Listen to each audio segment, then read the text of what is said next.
Steam has been around for a long time, and over the years, there's been many changes and exploits and hidden lore that most people don't know about. To some people, Steam is just a video game platform where you can buy and play games on, and that's pretty much it. To others, it's a place where they can eat or LARP, but there's actually a lot of lore hidden underneath the surface. I looked up various Steam Icebergs that were made by other people, and I decided to borrow some of them and make my own version. This is the Steam Iceberg. We're at the sky, which is stuff that literally everyone knows. Minus rep and plus rep. For a long time, and even now to an extent, people have this idea that random rep comments on someone's profile mean anything. Rep being short for reputation. If someone had a lot of plus rep comments, then surely that means they're trustworthy. And if someone had a lot of minus rep comments, then the opposite must be true. This never made any sense since the Steam profile owner can just delete any minus rep comments and only keep the positive ones. Leave a comment before adding me. This is almost obligatory on everyone's profile because everyone hates random friend requests, especially when it's from bots. Which brings us to the next one. Bots. Steam has a lot of bots, and almost all of them look the same. They're all level 10 for some reason, and they almost always have a picture of some random girl, and many of them pretend to be a girl because that makes people more likely to accept their friend request. When you accept, they'll message you and ask you to join their team for some tournament or whatever. Then they'll send you some phishing link where if you log in, you'll get your Steam account stolen. You'd think no one would be dumb enough to fall for this, but it still happens. Friend collectors. Almost every time you get any friend request, it's from a friend collector. They'll never message you or invite you to play any game. The only reason they added you is to increase their friend list number, and this matters especially if your Steam level is high. They see it as some weird flex to have people with high Steam levels added. Pretty weird, I know, and we're still at the surface. Bot Steam accounts. So since so many people are low IQ and manage to get their Steam account stolen by clicking obvious phishing links, this has led to a giant marketplace where so many accounts you see today were purchased. Almost every 19 to 21-year-old Steam account was stolen from the original owner. People buy this sort of accounts so they look more legitimate, but most people can tell they've only been active for 5 minutes. Stack. For years, Stack was the highest level on Steam, sitting at level 5000. No one ever thought he would be dethroned, until some rich memer blew him out of the water. Now we've reached the surface. Most of this is still pretty well known, but a little less so. Clear names. Back in 2018, this option was added since Steam support got tired of everyone making tickets to remove their past names. Since Steam displays your last 10 names, and it never updates until you add new ones, obviously a lot of people wanted to remove their old ones. What people used to do to clear their names was just to spam a bunch of invisible characters. Fake offliner. This means someone who is pretending to be inactive. So basically what people do on Discord when they're perma invisible, so they can pretend they have a life or they're not cheating on their e-date. Steam used to show your last online state to everyone, but a couple years ago they changed it so you can only see it for your friends. People still do fake offline runs, where they'll be for months if not years, but it's no longer as worthwhile or edgy since only your friends can see it. Hour boosters. A lot of people like to boost their game hours. Cheaters do it because they want to seem like they've been playing for so long that they must be legit. Some do it just because they think people care. As if anyone would be impressed that you boosted over 10,000 hours. There's also a lot of sites that used to hour boost for you, even though some of those sites would later try to steal your account. Steam Achievement Manager. Instead of grinding for hours trying to unlock every achievement in a game, some people just use SAM. It may not give you the same sense of accomplishment, but if it's for bragging rights, then the end result is the same. It's usually really obvious when someone used SAM, since all of their achievements were unlocked at the exact same time. It's especially great when they unlock all 500 TF2 achievements at the same time. Steam level bots. Since around 2017, level bots were introduced to make leveling much easier and faster. Instead of having to go and buy card sets individually, you could instead trade TF2 or CSGO keys or gems. Back then, leveling up was dirt cheap, especially with the level up bots that would trade you 30 sets for 1 key. As the years went by, the number of sets you'd get per key became lower and lower. Then recently, Steam even banned a lot of the level up bots for some reason. Now we just go below the surface, just below the mainstream. OG IDs and OG groups. Yes, the market for buying and selling OG groups and IDs is this high up. If this was 2017, then this would be lower. But nowadays, this is pretty well known and documented. Anyway, yeah, people buy old stolen groups and IDs so they can seem cool and stuff. I have a video dedicated to this topic. Hydra keys. Before Steam made keys no longer tradable, CSGO keys were used as currency. Hydra keys were the worst ones to buy since no one wanted them. Even though Hydra keys cost the same as all of the other keys, they were basically useless since Hydra cases stopped dropping, which made Hydra cases more expensive, which also made Hydra keys worth less. Simply supply and demand. Steam gifts and inventory.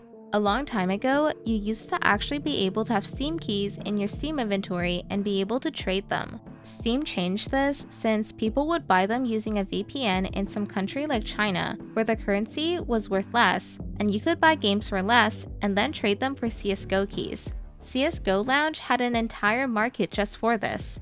Steam then had to add region restrictions to games, so you couldn't redeem a game that was bought in some other country. But there was still a way to get around this. So then they just decided to remove the ability to trade Steam gifts. Now you can only buy Steam gifts and send them to your friends directly, and it won't go into their inventory as an item. No limit or cooldown for Steam trades. Yeah, so back in the good old days, you could make a brand new Steam account and instantly start trading on it. You didn't have to add a phone number or mobile authenticator or wait 15 days. You could start trading immediately. Unfortunately, there are far too many dumb people that can't help but get scammed. So now we have a bunch of restrictions, which still doesn't stop them from getting scammed. Invite anyone to your group. Back then, you could invite anyone to join your Steam group. Yes, even people you didn't have added. This is the reason groups like, "No, I won't join your Steam group," or "Stop inviting me to your groups" exist. Palm Desert, the original stack. Palm Desert used to be the highest Steam level, and he was for a long time. He stopped leveling back in 2016, since he realized it was completely worthless, and now the old highest Steam level is Brokey tier in 2025. Good on him though, for leveling back when it was much cheaper and never returning to it. Now we're deeper in the iceberg, and we've reached more obscure stuff that most Steam users aren't aware about. Steam account generators. There used to be several Steam account generators that would very easily generate Steam accounts for you in just a few seconds. All you had to do was press some buttons, and then you would have up to 20 to 50 Steam accounts made for you in just a minute. They used temp or disposable emails to register. If you're wondering what's the purpose or use for this, well, it was typically for botting. VAC disappears. After 7 years, VAC bans on your profile will no longer show up for other people. You don't get unbanned, it just is no longer visible to others. This doesn't apply to game bans, since game bans never disappear. Oh, and third-party sites or extensions will still show your ban. Golden Steam profile. Back in 2017, there was a neat exploit which gave your Steam profile a golden frame and made your online status gold instead of blue. To do it, all you had to do was download the public file off GitHub and then run some simple commands, and then your Steam profile was now permanently gold. It showed up gold for everyone, not just yourself. This was different from the Golden China profile that you got in 2020 from the Steam Points shop, and it was also before the new profile UI. It was patched after a week or so, and all the golden profiles were reverted to normal. Some people claim that this could get you banned for using an exploit, but I used it and never got banned. Steam Archive.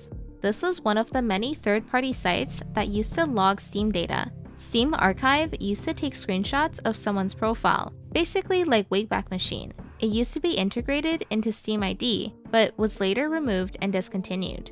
Steam Report Bots.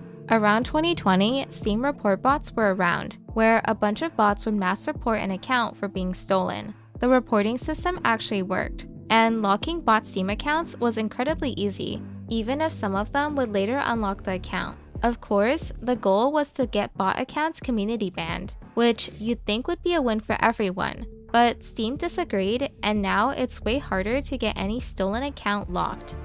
Fake game bans. Once people found how easy it was to get some garbage game on Steam greenlit, people realized they could issue game bans to themselves or their friends. This happened mostly with Fashawn Story, which was owned by someone named Killa, and he was friends with basically every cheater ever. He'd give them keys to his game, they'd redeem the key, and then he'd issue a game ban to their account. Yes, any dev can literally ban you from their game and give you a big fat game ban on your account. Since game bans don't actually show which game you're banned in, people would lie and pretend they're banned in CS for attention and clout. Then Killa would later unban them, and they'd pretend they were unbanned by Valve. Sad to say, even in 2025, people still do this. Jared used to be the leader of the Steam anti-fraud and anti-hijacking team. He was in charge of accounts getting stolen, so this made him one of the prime enemies of account thieves back when everyone was stealing and social engineering Steam accounts for IDs or groups. Jared banned so many high-tier IDs and groups, which made him receive a lot of harassment, which led to him asking to get hidden from the Valve employees website. Although now, it seems he's back on there since all of this drama happened over 5 years ago. Grand Prix exploit. In 2019, Steam had an event where you could join one of 5 teams and complete some tasks to help your team win. What really was noteworthy though was how much XP you could get and how easy it was to level up. There's a reason there hasn't been another event like this since then. The exploit was pretty simple. Starbound had a task where you'd get 100 XP for every soda you drank. If you know anything about Starbound, you'd know it's basically Terraria in space, but also how easy it is to mod. So naturally, there were mods that came out that let you craft 500 sodas using 1 dirt. So you could basically gain infinite soda and infinite XP. So people were able to get millions of XP from this exploit, and jump from level 20 to level 5,000 or 8,000 and so on. Some people made it level 20,000, which looked absolutely ridiculous since, of course, there wasn't even an icon made for that, especially not for 5 numbers. Of course, Steam reverted all the accounts that were level 20,000 and most of the accounts that exploited and gained millions of XP. However, not all the accounts that exploited were reverted. And there are still thousands of accounts that gained anywhere from 100 to 500 Steam levels, and those accounts were never reverted. Steam account with 8,000 day ban.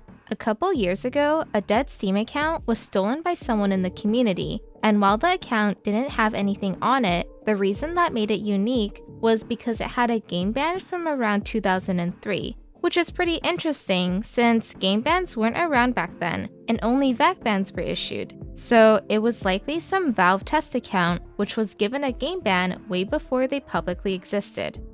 Deleting game removes ban. There was a short time period where if you actually removed a game from your account, and I mean literally get Steam to remove the game, not just uninstall it, then the game ban would disappear. So, of course, a lot of cheaters did this on their banned accounts.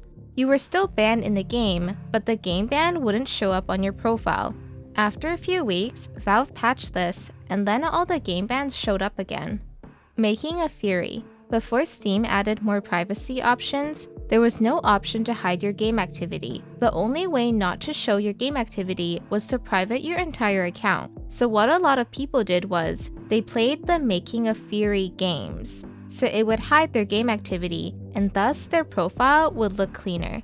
Making a Fury would randomly show up in your activity like a month later though, so you had to do it again. Corrupt Valve employees. There's always been rumors and speculation over corrupt Valve employees. After all, just because they work for Valve doesn't mean they aren't still human, and we all know humans are prone to corruption, especially if there's money involved. When people think about Valve employees, they think about people living in America who have very good jobs with nice salaries who make up to 6 figures, so they're less likely to go corrupt, unless the price is right. People often forget that Valve contracts people from across the world to deal with all the different languages. So there's Steam support for every country and region. There's Russian Steam support, French Steam support, and so on. Their job is just to respond and deal with tickets in their language. They aren't making 6 figures or anything insane. And let's not forget that their currency's value is usually worse, specifically Russia, since rubles are almost worthless. So they're more likely to go corrupt over $500 or $2,000. There's been many reported cases of a corrupt Steam support employee going rogue and taking bribes and unbanning or unlocking an account, or even taking bribes to manually ban someone.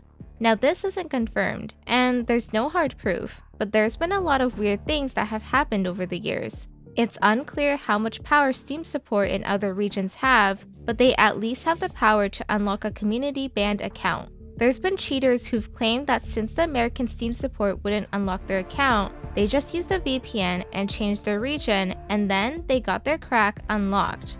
Burton J. Before Jared, there was Burton J. Burton J had the same tedious task that Jared had, which also made him a target for the OG community. Several cease and desist letters were handed out during his time. Burton J left Valve in 2017 and now is an engineer for Blizzard.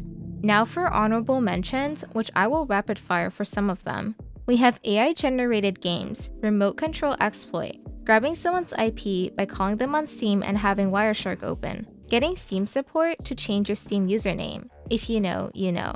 Someone getting their Steam account deleted by threatening to bomb Valve headquarters in Minecraft. Steam groups are never actually deleted. You can ask support to recover an old deleted group. Steam support called Sparkles the Bad Actor, fake CS2 items from other games, and so on. Sorry to rush the last ones, but the video was getting too long. If you have any questions about any of the ones I just rapid fired, or just any questions about any of them, feel free to ask in the comments. And let me know if you'd be interested in an H3H iceberg.